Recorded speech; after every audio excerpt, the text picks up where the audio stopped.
더불어 사는 세상. 함께 살아가기 위한 공동체의 가치와 나눔의 의미를 생각해봅니다.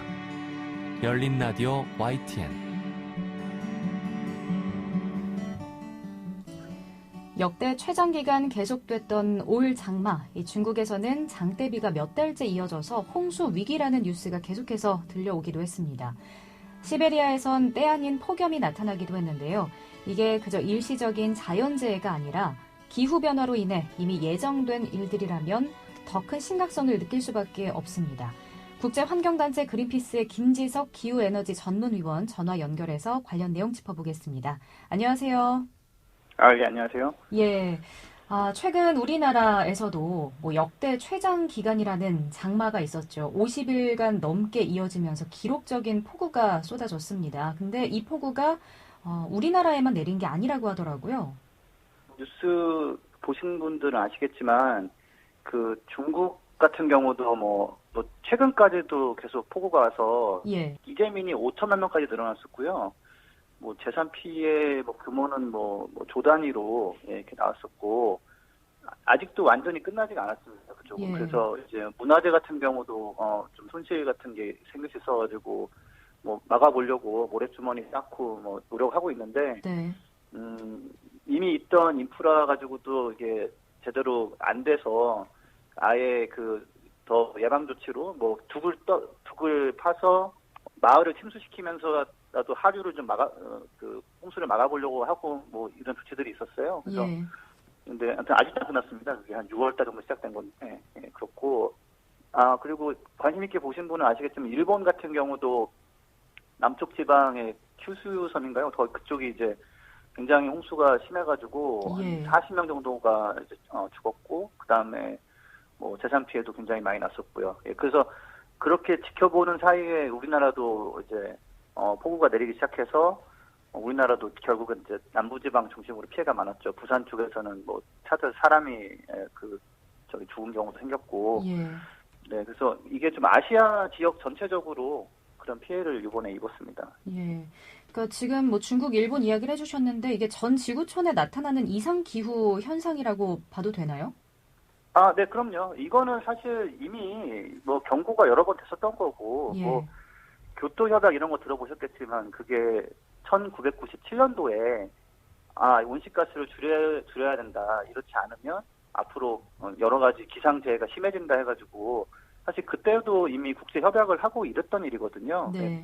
근데 아쉬운 점은 이제 그때 협약만 하고 실제로 온실가스를 줄인 나라는 그렇게 많지가 않고 그때만 해도 선진국들만 나서서 한 절반 정도만 줄이면 괜찮겠다라고 정도의 그런 과학적 그런 분석이 있어서 이제 그걸 했었는데 이제 그 사이에 우리나라라든지 아니면 중국이라든지 이런 데가 경제가 더 커지고 석탄, 석유, 천연가스 소비가 늘어나면서 온실가스 배출이 늘어나고 그래서 일부 국가, 유럽 국가 중심으로 노력이 있었지만은 별로 표도 안 나게 됐죠. 온실가스가 교토 협약했을 때보다 한 50% 정도 늘어났습니다. 그러니까 이런 재앙이 빨리 나타난 거죠. 근데 이거 놀라운 일은 아니에요. 그냥 예상했던. 예. 과학자들은 사실은 한 10년, 15년째 얘기했던 것들이 나타난 거죠. 예. 그러니까 한국뿐만 아니라 기후 위기가 지금 전 세계적으로 심각한 상황인데 올해 우리가 겪었던 폭우라든지 홍수, 때 아닌 폭염이 앞으로 더 심각해질 거다. 10년 뒤에는 서울과 경기 일대 등 수도권 300만 명의 침수 피해가 있을 거다. 이런 예측도 있더라고요. 이건 무슨 내용입니까?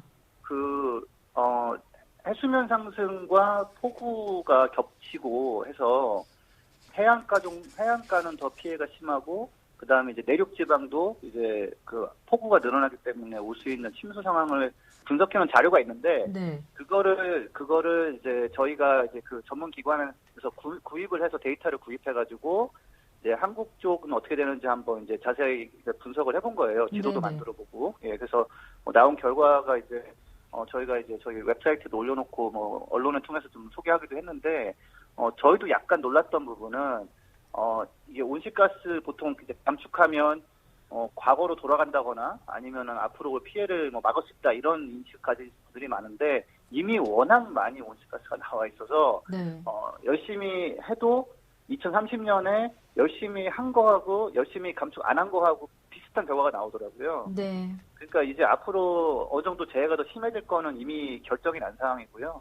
다만 온실가스를 빠르게 감축하려면 뭐 2040년, 50년에 올 재해는 감축 안 했을 때보다 조금 나아진다 정도가 있지만 그래도 뭐 요번에도 겪은 분들 많지만은 그런 뭐 침수, 그러니까 인천 뭐 공항 쪽도 그렇고 뭐 그 발전소나 이런 곳이 있는 지역도 어느 정도 침수는 이제 앞으로 뭐 나타날 수밖에 없는데 이제 이게 얼마나 자주 올 것인가, 네. 같은 침수도 얼마나 더 심하게 올 것인가 정도는 우리 노력에 따라서 좀 달라지긴 합니다. 예. 올여름은 뭐 기록적인 폭염이 있을 거다 이렇게 예측이 됐지만 뭐 무더위보다는 뭐 연일 흐리고 비가 많이 내리는 날씨였어요. 뭐 봄에는 갑자기 추워지거나 더웠던 날도 있었는데 그렇다면 혹시 이번 겨울에도 뭐 대비해야 할 기후 변화 증상이 있을까요? 네, 이게 사실은 기후 변화 문제는 그 온실가스 감축을 일단 열심히 하면서 예. 그 외에 올 수 있는 영향을 좀 대비하는 건데 이게 사실 겨울 같은 경우는 그 높아진 온도 때문에 오는 그런 피해가 좀 적은 계절이긴 해요. 네. 다만 이제 그런 기후 변화로 인해서 나타난 증상 중에 하나가 그 대기 흐름이 좀 정체가 돼요. 그 오염 물질이 나온 거가 이제 빨리빨리 좀 바람에 날아가야 되는데 그게 안 되다 보니까 겨울에 이제 미세먼지가 좀 심해지고 있죠. 그래서 이게 뭐 중국의 영향이다 이런 얘기 있고 물론 영향이 있지만 일단은 대기 오염이 좀 심해질 거에서 뭐 미세먼지 이건 사실 뭐 다 대비하시고 계실 거고 우리가 네, 뭐 네. 한두 번 당한 것도 아니고요. 예, 그래서 그게 하나 있고 한 2년 전쯤에 속초 양양 이쪽에서 이제 큰 산불이 있었잖아요. 네. 다행히 빨리 잡긴 했지만 이제 겨울이 끝나갈 때쯤에 이제 눈이 별로 안 내리고 하다 보니까 그 되게 바짝 마른 숲이 이제 강풍과 뭐 이런 것에 불씨만 하나 붙으면 굉장히 좀 심하게 타오를 수 있거든요. 그래서 그런 거 대비가 좀 필요할 거고 그리고 근데 지금은 이제 이 코로나 상황이다 보니까 이제 그 습기가 좀 건조해지잖아요. 우리나라가 겨울이 되면은. 네. 근데 이제 그러면은 바이러스가 좀 더 잘 퍼지게 되거든요. 그래서 거기에다 이제 독감도 오고 이러면 또 독감과 코로나가 이제 구분이 안 된다고 해서 그러니까 이게 약간 보건적인 면에서 그 습기가 좀 없어서 건조했을 때 이제 코로나가 더 퍼질 수 있으니까 예전에는 그냥 그런 대기 정체는 미세먼지 정도만 걱정하면 되지만 이제는 코로나하고 독감 쪽을 훨씬 더 신경 쓰셔야 될 거예요. 네. 뭐 이제는 몸으로 체감할 수 있을 정도로 기후 변화가 심각해졌다라는 생각이 듭니다. 뭐 늦었지만 그래도 당연히 지금부터라도 대비를 해야 할 것 같은데 어떻게 봐야 할까요?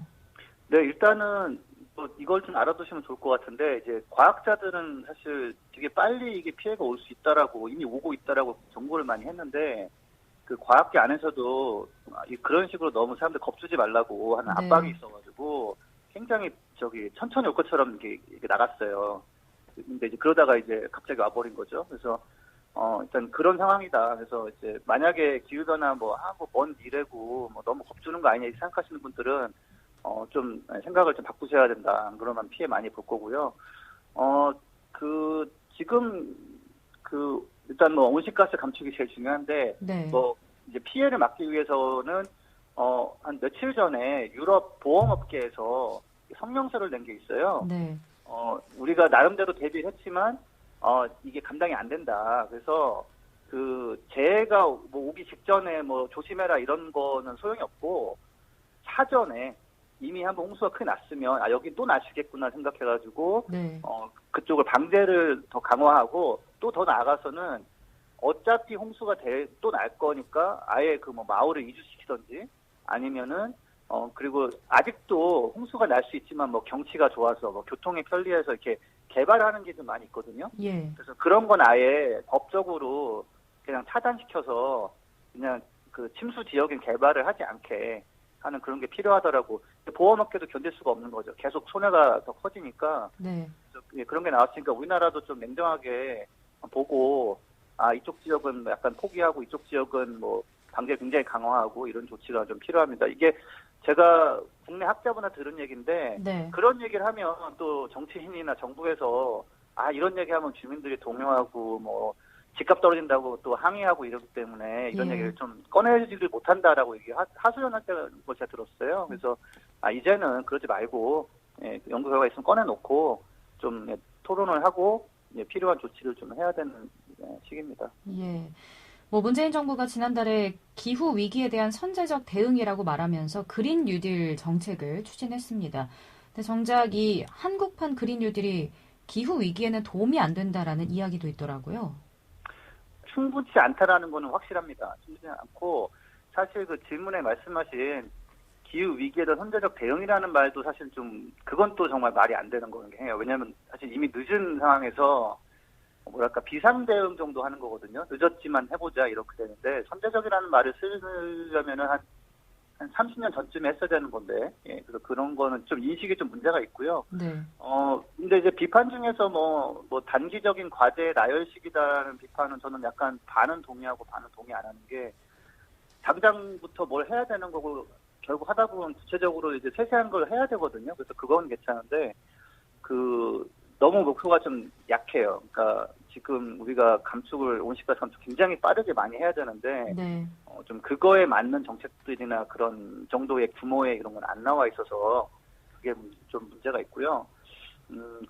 그래서 지금 너무 시간을 많이 지체해서 사실은 시민들이 이건 너무 좀 강하고 빠른 거 아니냐라고 좀 의아해할 정도의 조치가 필요한데 그런 게 좀 많이 빠져 있는 건 굉장히 아쉬운 부분이죠. 그러니까 하던 거를 좀 더 강화하고 좀 빠뜨린 부분을 좀 더 집어넣고, 그러니까 예. 재생에너지 목표도 강화하고 전기차 보급도 뭐 2배, 3배 더 빨리 하고 뭐 이렇게 해주면 되는데 그게 좀 안 돼 있는 거는 안 돼서 그러니까 병원에 치료를 하는데 낫게 해줘야 되는데 낫는 게 아니라 그냥 뭐 천천히 죽게 하고 뭐 이러면 안 되잖아요. 그러니까 그런 면에서는 좀 강화가 많이 필요합니다. 많이 네. 아쉬운데 그렇다고 뭐 도움이 전혀 안 된다. 이거는 좀 저는 어떻게 보면 그런 말이 정말 도움이 안 되는 것 같아요. 예. 그러니까 그러니까 시작을 했는데 좀 부족하니까 더 많이 하자 이런 식의 비판이 더 정당하겠죠. 네. 뭐 오늘 말씀을 쭉 들어보니까 기후 위기와 관련해서는 이제 더 이상 시간이 없고 온실가스 감축하는 게 가장 중요하겠다라는 말씀으로 요약을 할 수 있을 것 같습니다. 네, 오래전부터 온실가스 감축 없이는 네. 무슨 적응 조치나 이런 걸로 안 된다는 게 뭐 과학자들이 정말 약간 피 맺힌 소리로 구석에서 했던 얘기인데 네, 그게 네. 좀 무시당해서 이렇게 여기까지 온 거죠. 예, 알겠습니다. 자, 오늘 말씀 여기까지 듣겠습니다. 위원님 고맙습니다. 네, 감사합니다. 네, 지금까지 국제환경단체 그린피스의 김지석 기후에너지 전문위원이었습니다.